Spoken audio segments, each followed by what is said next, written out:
Read the Bible with me. And today I'll be taking the book of Genesis chapter 11. If you're just coming across this video, I want you to subscribe to this channel and let us read the Bible together. I am your Bible study partner, so let us do that together while we study the book. Genesis chapter 11 from verse 1. And the whole earth was of one language and of one speech.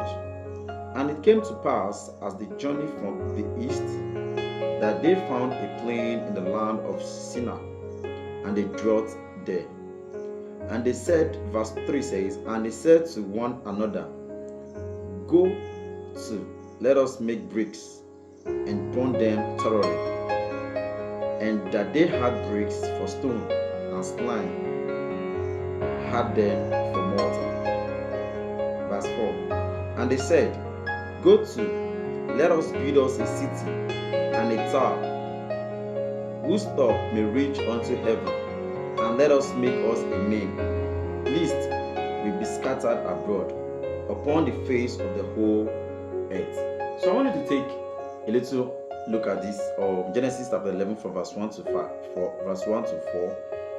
It says, the people grew in knowledge to the extent that they were now manufacturing things. They said, no, let us do bricks, let us burn it. So at this place, their knowledge has increased already. They already knew how to do things by themselves. So they said, let us do bricks, so that we will use this brick to build a house to heaven. So they want to enlarge their coast, but they don't want to spread abroad. They don't want the promise of God that God said to them that, oh, I want you guys to multiply and what spread across the earth. They don't want to do that. They want to do what was on their mind. Verse 5.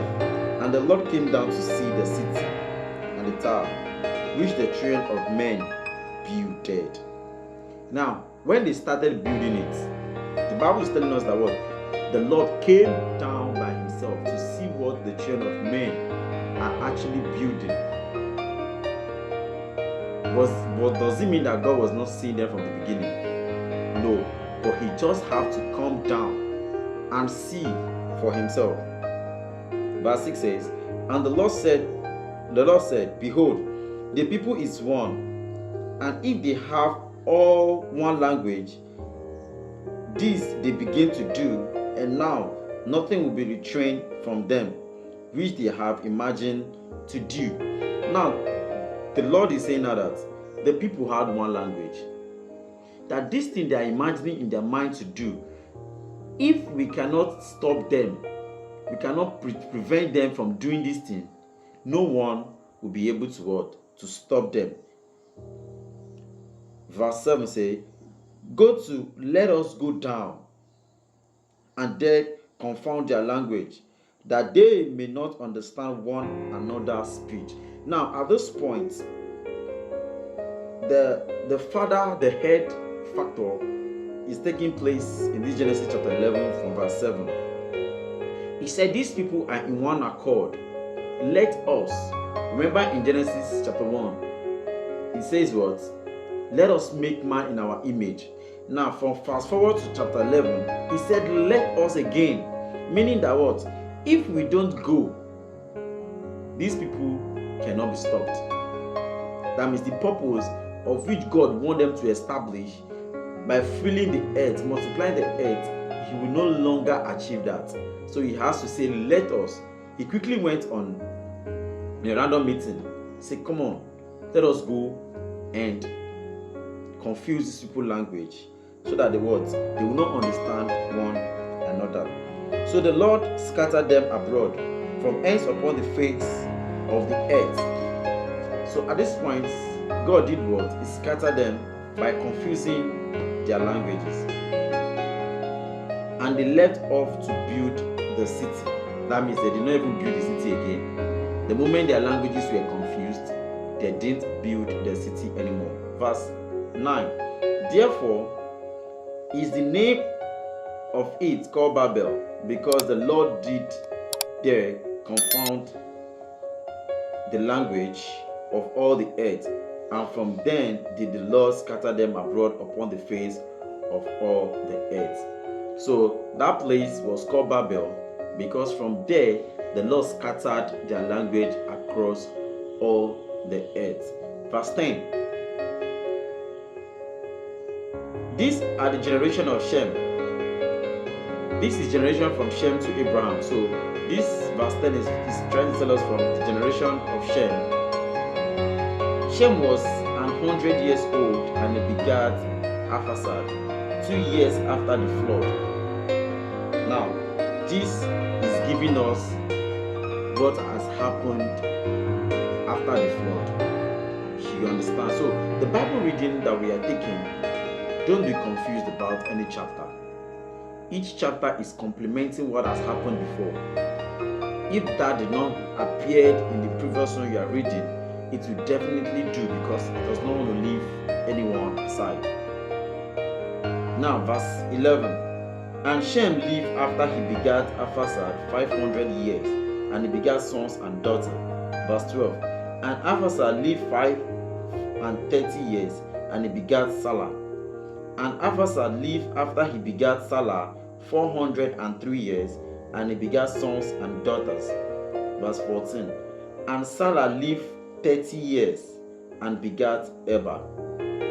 And Salah lived after he begat Eber 403 years, and he begat sons and daughters. Now, verse 16. And Eber lived 430 years, and he begat Peleg. And Peleg lived after he begat, and Eber lived after he begat Peleg 430 years, and he begat sons and daughters. And verse 18 says, and Peleg lived 30 years, and he begat Reuel. And Peleg lived after he begat Reuel 209 years, and he begat sons and daughters. Verse 20.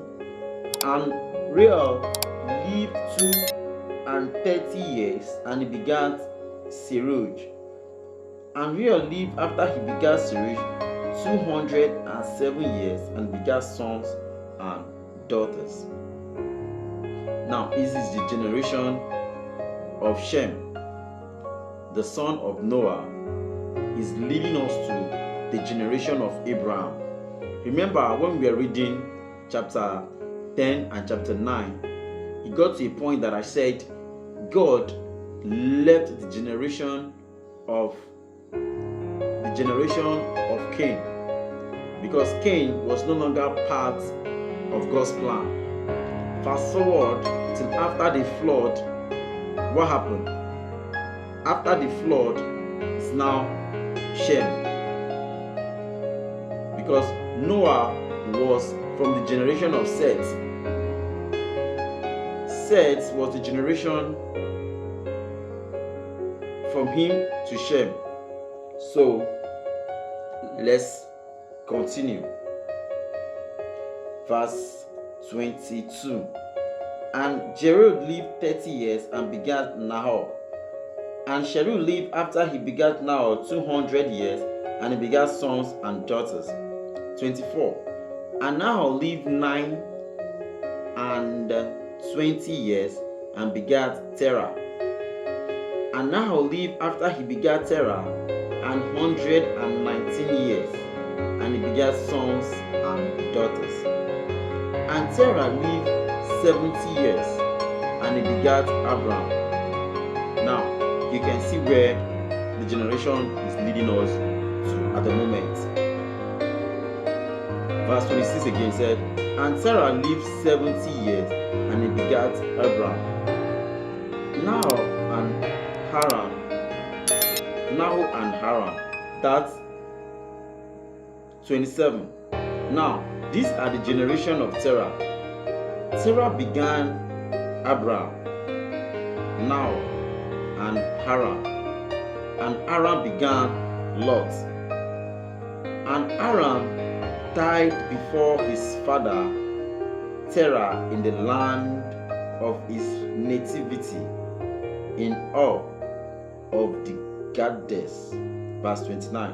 And Abraham and Nahor took them wives. The name of Abraham's wife was Sarah, and the name of Noah's wife was Milcah, the daughter of Haran, the daughter of Milcah, and the father of Iscah. But Sarah was barren. She had no child. Verse 31. And Sarah took Abraham his son, and Lot the son of Haran to his son's son, and Sarah his daughter-in-law, his son Abraham's wife, and they went forth with them from Ur of the Sardis to go into the land of Canaan, and they came unto Haran and dwelt there. Verse 32. And the days of Sarah were 205 years, and Sarah died in Haran. So this chapter 11 is talking about the generation of Shem. And in this chapter 11 also talk about the Tower of Babel and how God confused